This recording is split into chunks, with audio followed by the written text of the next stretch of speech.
Seharusnya KPU itu membuat suatu usulan. Yang jadi persoalan selalu, misalnya tadi dikatakan bargaining calon independen juga ada masalah, KPU juga main dengan calon, ada petahana segala macam. Nah ujung-ujung pemerintah, Bapak teman sekarang pemerintah ini, terutama Partai Demokrat Pak, itu terang-terangan mengatakan DPRD itu gubernur akan dipilih oleh DPRD. Mungkin nanti berikutnya mungkin bupati. Nah saya juga bersyukur, berarti kan 80 miliar, 600 miliar itu bisa kita potong Pak nanti dari Komisi 2. DPRD itu, apalagi ada KPU dan Bawaslu gitu. Tetapi yang namanya demokrasi kan tidak seperti itu Pak. Pemerintah mengatakan habis uang banyak. Saya katakan pemerintah tidak substansif. Ini salah KPU juga Bawaslu. Tolong bikin terobosan dong Pak. Yang jadi masalah itu di mana? Sekarang pemerintah juga lucu-lucu. Dulu mesti syarat, mesti ada pernah birokrasi, pernah apa syaratnya. Sekarang nggak boleh ada hubungan dinasti segala macam. Saya kira itu betul, tapi melanggar hak asasi manusia. Tetapi yang substansi mereka tidak bicarakan. Yang kita tidak mau itu kan kalau yang si koruptor ini yang jadi kembali Pak. Yang kita tidak mau ini pencuri-pencuri uang ini, bos-bos gelap ini yang tidak bayar pajak, yang membiayai orang, ini yang menjadi kepala daerah. Dan KPU Bawaslu tidak bisa mencegah ini. Maksud saya harus bikin terobosan. Di dalam alam demokrasi Pak, yang buruk sama yang baik ini punya kesempatan, peluang yang sama untuk terpilih. Nah itu tugas bapak-bapak sama ibu-ibu di sini. Bagaimana yang buruk-buruk ini jangan terpilih karena permainan lapangannya tidak rata Pak. Nah tugas bapak meratakan lapangan. Nah saya selalu bermimpi para aktivis yang idealis ini 2014 bisa masuk ke politik ini tanpa dicurangin Pak. Misalnya dari DPT Pak. Saya tidak ngerti apa pikiran di KPU tidak membuat suatu terobosan. Bapak selama 5 tahun kan terus mengecek DPT, diperbaiki, pembaruan segala macam itu. Kenapa tidak buat satu sistem? Saya kemarin kebetulan diundang dari partai, diutus ke Melbourne Pak, pemilihan negara Victoria sana. Sana sangat menarik Pak. Ternyata tidak ada nama IT-IT-an itu Pak. Persis seperti kita Pak. Tetap DPT, setebal gajah begini, DPT nama. Jadi orang yang datang sama Pak. Ada undangan kirim ke yang bersangkutan, persis kita. Datang, lalu dicek. Kalau tidak ada DPT, ya maaf, Anda tidak bisa dikasih pilih gitu Pak. Ya sama. Tetapi menariknya ada meja-meja lain yang mengatur orang yang tidak ada di DPT itu kan bisa saja. Saya waktu pas di tempat itu, dia kebetulan mengunjungi mertuanya. Mendadak sakit. Jadi gara-gara kunjungi mertuanya tentu tidak ada DPT dia kan. Jadi si orang ini bawa anak istrinya, dia datang ke meja yang disediakan tanpa ada daftar di DPT Pak. Lalu dia bilang, saya karena ada mertua sakit, saya datang ke sini mau memilih katanya. Oke, enggak apa-apa. Bawa kartu enggak? Enggak ada, enggak apa-apa. Disuruh isi formulir. Formulir diisi, kamu alamatnya di mana, telepon berapa, nomor security, semua diisi lah. Kita juga pasti bisa isi Pak. Lalu dikasih hak pilih Pak. Tapi hak pilihnya itu dimasukkan ke amplop. Itu yang menarik. Sebenarnya kenapa? Ini tidak boleh dihitung di TPS yang bersangkutan.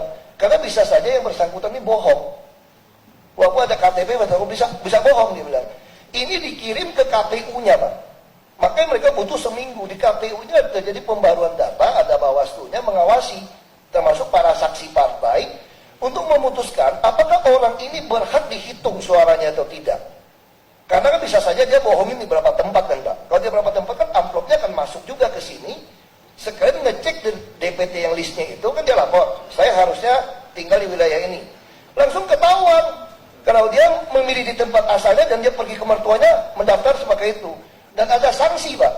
6 tahun penjara Pak. Kalau dia ternyata bohong. Jadi saya kira orang yang akalnya saraf baru berani bohong seperti itu Pak. Tetapi kalau dengan sistem Bapak sekarang, Bapak melanggar hak asasi manusia. Bapak memasang iklan, biaya begitu besar, supaya masyarakat ikut partisipasi memilih. Tetapi orang yang begitu rajin sampai ke TPS Pak, hanya gara-gara DPT-nya tidak ada namanya, Bapak hilangkan hak pilihnya. Apalagi kalau KPUD-nya juga oknumnya main Pak. Seperti saya kan alamin dulu Pak, DPT itu kosong Pak. Siapa yang datang perlu diisi tangan. Bapak boleh cek Pak, pemilihan gubernur Bangka Belitung itu isi tangan Pak. Hampir semua DPT-nya itu isi tangan, tidak ada di dalam list tertulis. Jadi itu sangat-sangat keterlaluan. Jadi apa? Berarti bapak-bapak membuat permainan lapangan tidak rata, yang buruk yang terpilih, Pak. Itu dari sisi pendaftaran DPT. Nah, itu saya mau tanya, kenapa KPU tidak ada terobosan seperti itu? Lalu yang kedua, Pak, kita tahu, saya tidak mau mempersoalkan sistem komputer Bapak, Pak. 2009 kemarin, kok saya tahu persis ada sesuatu yang aneh gitu, Pak. Satu kecamatan di Kabupaten Belitung, saya dari sana, Pak, dari jam 2 dihitung sampai jam 5, satu kecamatan saya sudah 8.000 suara saya, Pak. Begitu direkap, suara tinggal 6.000, Pak, seluruh kabupaten, Pak. Lalu seluruh Pulau Bangka, 5 kabupaten kota, waktu Bapak masih bikin rekap di Borobudur, saya sudah nilainya 17.000. Lawan saya baru 3.000, 2.000. Begitu selesai rekap, saya sudah 17.000, dia 35.000, Pak. Lalu bagaimana saya bisa duduk di sini, Pak? Karena kemudian Belitung Timur ada yang membuat film dokumenter saya, Pak, dari perusahaan film. Dia filmin semua, waktu ngisi hitung itu, oknum sana nggak berani main, Pak. Saya menang 44%, duduklah saya di DPR sini. Nah, pertanyaan saya, kenapa Bawaslu tidak mau foto? Saya buktikan kemarin pemilu kada di Beltin, saya turunkan kamera, turunkan digital, saya shoot semua, itu masih ada oknum mau main. Di dalam lembaran kertas itu dia tidak mau tulis lokasi TPS-nya, dibikin kosong. Itu kan pelanggaran. Karena saya komisi 2, saya bisa pulang, ini pelanggaran, saya bilang. Begitu dia tulis, kita filmkan, tidak ada suara yang berubah, Pak. Makanya adik saya bisa dapat 42,67%. Maksud saya, apakah Bawaslu KPU tidak ngerti urusan begitu murah tidak bisa saudara lakukan? Ini untuk mencegah maling-maling yang jadi pejabat. Supaya idealis-idealis aktivis ini bisa bertanding yang sama. Kalau tidak, Pak, kita frustrasi semua.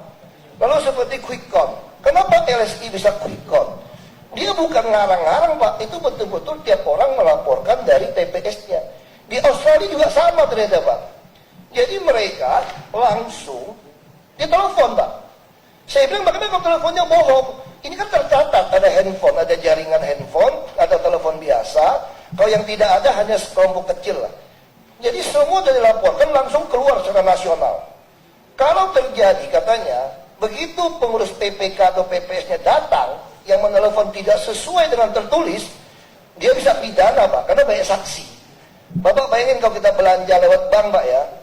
Itu kan ditanya, saya confirm ya, hari ini jam sekian kamu bicara dengan saya. Itu terekam gitu, Pak. Kita bisa bangun sistem itu. Jadi sehingga yang tertulis memang tertulis itu yang menjadi terakhir, tetapi suara masuk sudah nggak bisa dielakkan gitu, Pak.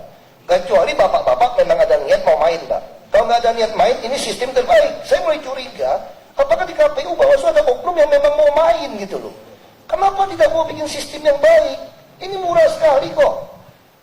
Nah, itu pikiran saya, Kak. Terus yang lagi yang satu mengenai uang. Ini kan berbicara soal politik uang segala macam, Pak. Kita juga kasihan orang nggak punya duit ikut pilkada, Pak. Yang punya duit sudah pasang baliho di mana-mana segede gajah, 6x12 meter. Yang nggak punya uang, PNS yang jujur, kepala dinas yang jujur, nggak bisa pasang. Padahal PNS itu adalah birokrat yang terbaik, bisa melayani sebetulnya. Nah, kalau dia jujur bisa menjadi pejabat publik, tapi nggak bisa tanding. Kenapa tidak KPU? Dia kan pasti sosialisasi. Siapa calonnya? Semua fotonya ada. Kenapa tidak semua buat peraturan, calon tidak boleh pasang baliho, kecuali KPUD. Kalau calon merasa, saya merasa KPUD kurang balihonya, saya mau pasang. Boleh dipasang, asal Anda juga masukkan foto lawan Anda. Yang disetujui, jangan warnanya dikurangin. KPUD bisa bikin, KPU bisa bikin aturan itu. Nah, ini maksud saya terobosan-terobosan ini yang harus KPU Bawaslu pikirin gitu loh. Jangan cuma ngabisin 1 triliun nggak karuan.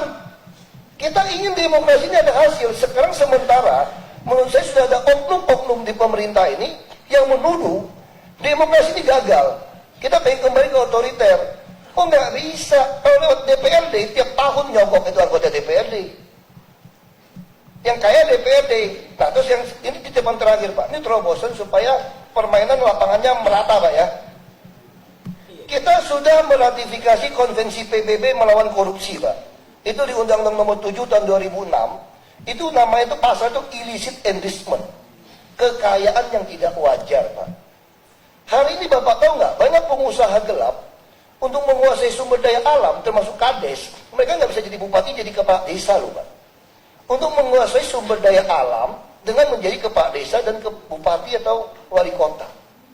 atau gubernur. Jadi bahaya sekali kalau pengusaha-pengusaha gelap ini bukan hanya membayar penguasa, tapi menjelma menjadi penguasa, sehingga dia menjadi penguasa hak. Nah, tetapi kalau Bapak bikin sistem dengan berdasarkan illicit enrichment tadi, kita ada selalu Bapak, kalau calon kan mesti laporkan LHKPN, ada SPT pajak. Bapak-bapak ini lebih muda, serius. Saya waktu mau jadi gubernur, jadi bupati, cuma tunjukin stempel KPK saja, sudah laporkan kekayaan, sudah terima kok.